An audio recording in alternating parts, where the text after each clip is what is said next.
రస్తాలో కూడా అపజయం కూడా అగ్ని జ్వాలై మండుతుందో అదే నా రస్తా.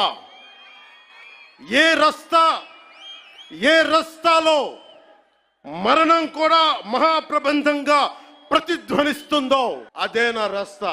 అందుకే పరాభవం చెందిన, పరాజయాలు పొందిన ఎందుకు కదలకుండా నిమ్మకు నీరెత్తినట్టు ఉంటానంటే నా సనాతన ధర్మం మీద నాకున్న అచంచలమైన విశ్వాసం. ఈ మధ్యన సనాతన ధర్మం ఒక వైరస్, దాన్ని అంతం చేస్తాం అంటున్నారు కొందరు. గతంలో శ్రీరామచంద్రుణ్ణి, మనందరం కొలిచే శ్రీరామచంద్రుణ్ణి కొన్ని దశాబ్దాల క్రితం పాదరక్షలతో కొడుతూ, చెప్పులతో కొడుతూ, ఊరేగింపుతో తీసుకెళ్లారు. మధ్యలో రామాయణం కల్పవృక్షం అని గొప్పగా చెప్తే, కాదు రామాయణం కల్పవృక్షం కాదు, రామాయణం విషవృక్షం అని అన్నారు. ఈ మధ్యలో రామతీర్థంలో శ్రీరామచంద్రమూర్తి విగ్రహం తల నరికేస్తారు. గత కొంతకాలంగా కల్తీ నెయ్యితోటి, జంతువు కొవ్వుతోటి కలిపిన ప్రసాదాలు ఏడుకొండల వాడికి నైవేద్యంగా పెడతారు. అదే ప్రసాదాలు ఆంధ్రప్రదేశ్ నుంచి 1,00,000 లడ్డులు చేసి ఆ కల్తీ నెయ్యితోటి అయోధ్య రాముడికి పంపిస్తారు.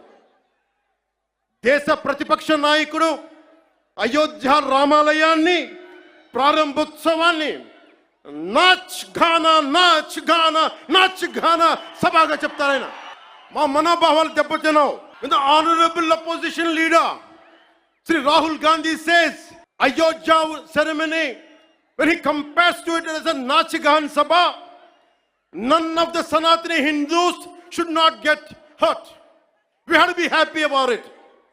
And you want the votes of all the Sanatani Hindus to get into the power, to be a political leader, to be in the opposition. And you want all the votes of Sanatani Hindus. But you don't respect Lord Rama. You might hate Modi ji. You might hate us. But don't you guys dare to talk about Lord Sri Rama.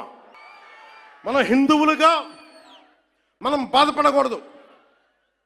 రాముడిని తిడితే బాధపడకూడదు, నోరెత్తకూడదు. అన్నామనుకోండి, మనం వెంటనే హిందూ మతాన్ని మొదలైపోతాం. The moment we say we have to safeguard our religion, when you abuse Lord Sri Rama, none of us should feel bad about it. The moment we utter our pain, the moment we say our voice, the moment we say we reflect our pain, suddenly we become Hindu fanatics. Would you dare to do the same thing to Islam? Do you have the same thing to do Christianity? No, you won't do it. Because Hindus are a docile society. They believe in karma. Let the God punish them. Let me tell you, we are deeply hurt. అంటే వీళ్ళు ఎవరినైనా ఏదైనా తిట్టొచ్చు, కానీ మనకు బాధపడే హక్కు లేదు. బాధని వ్యక్తపరిచే హక్కు అంతకన్నా లేదు.